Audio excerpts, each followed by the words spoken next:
Hello everyone and welcome back to the channel. Today we've got another Dungeons & Dragons horror story. The kind of tale that reminds us just how quickly a fun game can turn into total chaos. Let's jump in. This one comes from Apprehensive Slip 754. The DM kills my character, then won't me play anything else. So a little bit of context. Our party has a lot of inspiration from the third-party mediums. Think movies, shows, etc. Our DM has also openly said, quote, "My entire job is to try and kill you," and won't give any room for character roleplay or creative solutions. Anyways, back to my rant. During a game where some of our players couldn't attend, he thought it would be a fun idea to run a side quest, which started out alright and fun. Getting paid out for this massive quest we spent almost half a year of IRL time doing. However, mid-fight he decided it would be fun to corrupt my character and then have me fight against my party members for 3 turns. Which was alright until someone cast Dispel Magic to lift this corruption from my character. Instead, my DM decided this was a good moment to use that spell to completely wipe my character's mind from existence. I was playing a Warforged. His reasoning: it's like wiping a hard drive. I mean, fair, sure, whatever, only to later come back on it and say, "I've done some more reading on the spell and it's not how the spell works, so oops. Basically, I died for no reason." Now, because of conflicting scheduling and group activities, we haven't had much time to play for 4 weeks now, during which time I've thought of and fleshed out a couple characters, and every single one is being shot down for one reason or another. From "this is literally X character" when I wanted to do a spin on an existing old man trope to "evil characters are banned" when I wanted to try something new with a chaotic good sorcerer. While we literally have someone playing the Son of Death in our campaign. It has come to the point where I've made a human fighter with no personality, no backstory, just to a Russian accent, which will undoubtedly be denied for being unoriginal. I'm sorry to hear this. It seems like your DM is out to get you and your characters. He seems very controlling over the game, and it's almost like a punishment that he's putting on all of you to openly say that he's going to that his entire job is to kill you, and like that doesn't make sense in my mind as a little DM, even as a big DM. I don't think this sentence should ever be uttered to a player. A player needs to trust their DM in making the world feel real. And when the DM says, "No, my job is to try and kill you any and every chance I get," it's where the trust is broken. This next one comes from Neo Mikey. First D&D experience was 7 hours for 2 turns in battle. Many years ago, I had a friend who lived in another state, about 2-ish hours away. She invited me over for the weekend to hang out, plus play some D&D with friends she had. As someone who always wanted to play D&D but never found a group, this sounded amazing. So I made the road trip. We hung out some, then went to her friend's place. They had a huge basement with a large table dedicated to D&D maps. They were also playing 2E or 2nd edition. We were told that the established players we're going to have a scene, then get to our characters. But while that was going on, folks who weren't involved would help us. Well, that scene was a bar brawl with many players and many NPCs. Every single hit was rolled.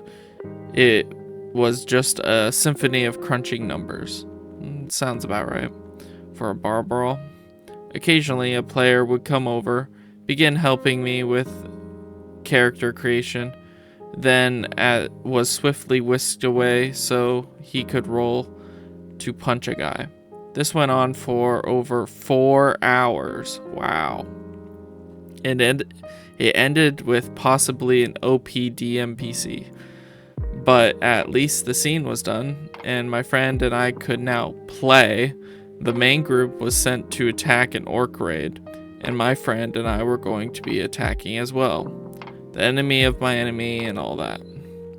Our group entered from a different part of the map from the main party. As a ranger, I fired my bow a long distance and missed. The targeted orc noticed, and within one turn was right on top of my character. He rolled to attack, and there it is, a nat 20. They referred to the table, and yep, my hand was chopped off. If you had a buckler, that wouldn't have happened, someone helpfully offered. My friend's character, meanwhile, was knocked unconscious for some reason or another. Next turn, I say that I lie down and use my legs to hold the bow so I can pull it back with the one remaining hand and fire it, since I don't have any other weapons. Well, that didn't hit. And boom, orc kills me during its turn. My friend and I sat there while the battle wrapped up. They had their post-battle story hook, and that was it. I don't think our characters were even referenced. Over 2 hours worth of gas, 7 hours of my life, and without even an apology, I was sent home with the privilege of getting to roll a d20 twice. I was polite and didn't tell my friend I had a horrible time there, but if there had been an invitation to a follow-up game, I would have swiftly declined. I do not understand this game at all. Most of my players and my games last around 3 hours, and my players range from 4 to 6. It sounds like there were many players in this game. I don't think it really gave a number, but for the two of you to always be kind of in the background while other people kind of got the spotlight, it made me think that they didn't really see you as players. They saw you as tourists in the game, like maybe guest players. And when you have guest players, most of the time the notion is they'll try and help, and if they die, they die. It's not a big deal. But you were really excited to play, and I believe your friend was too. And for one roll to cripple your character and the other roll to kill your character just seems outright not fun or fair. Plus 7 hours of just sitting through all that just to roll twice and miss twice. I feel for you, and I'm really sorry, but you're better off without them. This one comes from Main Disc 2772. Power gamers ruin D&D for me. DM. When discussing rolling stats and how I wanted the characters to use the point buy system suggested on the D&D Next website, players really didn't like this, by some mumbling under their breaths. In fact, one said if he didn't have a character with at least 2 18 stats, he would suicide the character and reroll, implying he would do this until he got the stats he wanted. I communicated with the whole group that I wanted everyone to have fun, but this type of power gaming is very different or very difficult to run and make encounters fun and challenging, but not turn into a total party kill.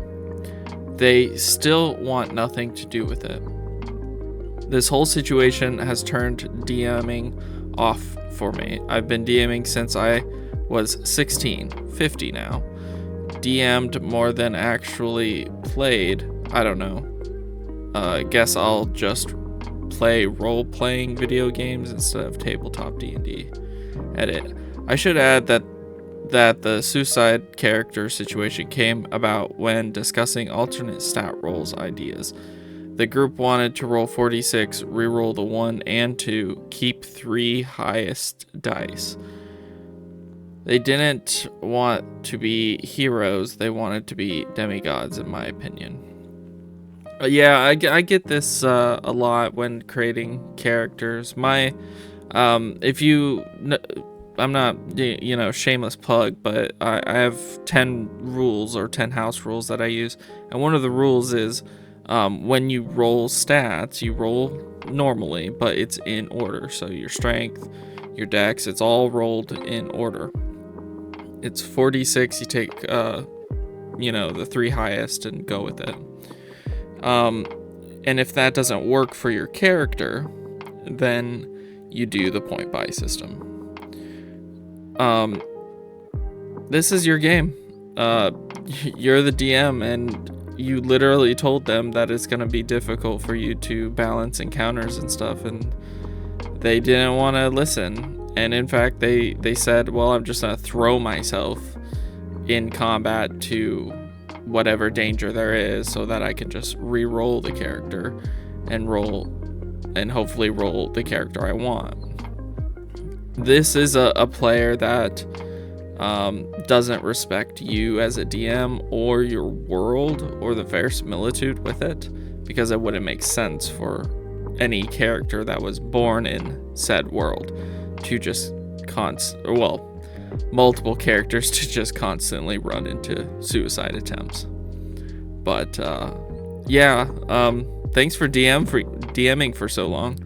Wow, 16 to 50. I hope to get there someday. This last one is from the Irish Eclipse. D&D game in school going hella wrong. Okay, so I'm running this D&D game in school, which kinda has a bunch of problems, and I kinda just need to get them out here.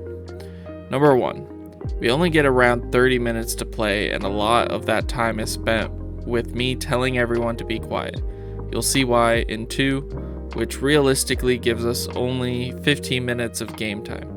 I thought playing twice a week would help that problem, but no, it hasn't gone to plan at all. 2, there's way too many people than I can handle. At first, it was only going to be 4 to 6 players, which is a lot for a relatively new DM such as myself.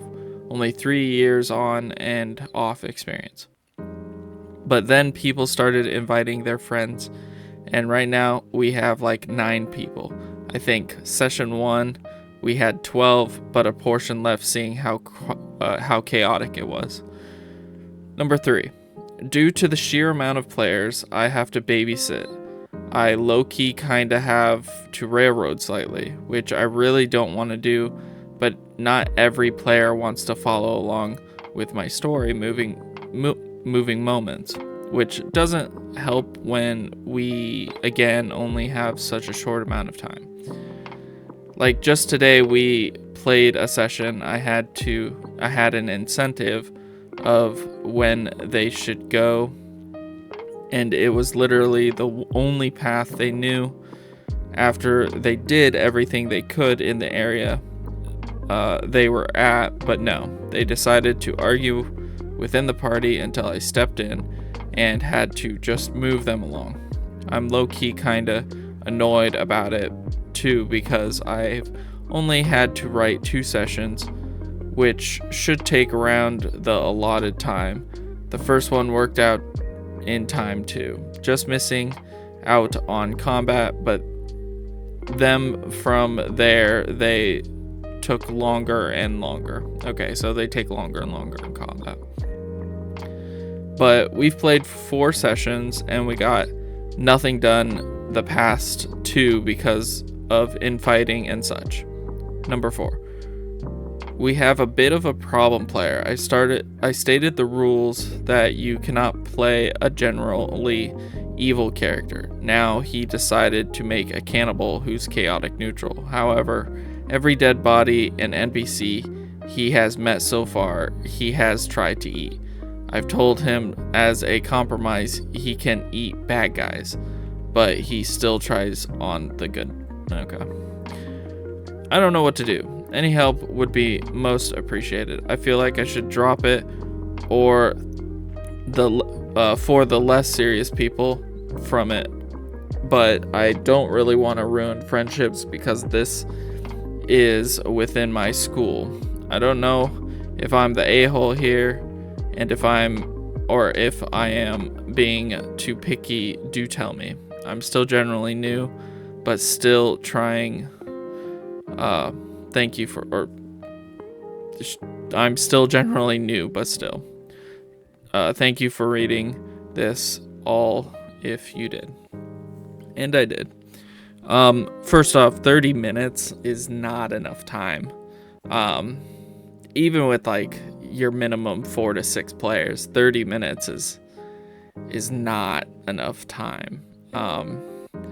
You got to give people enough time to think, enough time to roleplay, enough time to... you did say that it's twice a week, so it's more doable. But 9 people... Yeah, honestly, it's a combination of all those things. You already know all the problems that you're having. And I think you know the solutions. You need to drop the problem player. You need to drop your group down to the 4 to 6 players that are very invested in the game. And I mean very invested. People that actually try and participate, that don't argue within the group. You got to look at those players and be like, all right, you're invited to the next one. And look at the other ones and say, sorry, it's not going to work out. Especially with the problem player, because you only have 30 minutes. Like, he's going to use 10 of those minutes to eat your NPCs, to eat dead corpses on the, like, that doesn't make any sense, and it just seems like a chaotic character to be chaotic. I do really think you need more time, though. 30 minutes twice a week, that's an hour a week. That's not enough time. I think you need to set aside, if you're doing these sessions in 30 minutes, maybe an hour every time. So that's what I got for you.